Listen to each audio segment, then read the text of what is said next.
হেফাজতের গণহত্যা হয়েছে। 1,64,000 বুলেট পেরেছিলেন। আওয়ামী লীগ ক্ষমতায় থাকতে পারে নাই। বিরোধী দলের 15,000 নেতা কর্মীকে খুন করেছেন। আওয়ামী লীগ ক্ষমতায় থাকতে পারে নাই। পিলখানায় গণহত্যা করেছেন। আমার 57 জন সেনা কর্মকর্তাকে শহীদ করেছেন। দিল্লির আধিপত্য টিকে থাকে নাই।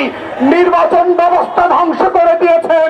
16 বছর ধরে গরম গণমাধ্যম দিয়ে বাংলাদেশের আজাদির বিপক্ষে প্রত্যেক দিন তথ্য সন্ত্রাস করেছেন।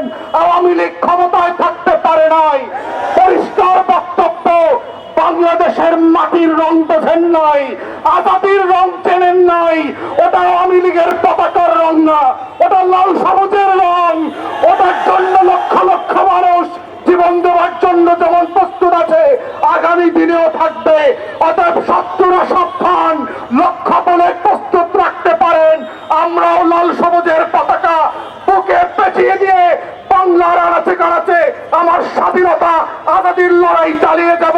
শরীফ ওসমানদেরকে নতুন করে পাড়ায় মহল্লায় আবার পরিচিত করানো হবে এবং সেভাবেই প্রজন্ম থেকে প্রজন্ম ইনকিলাব জিন্দাবাদ হয়ে থাকবে।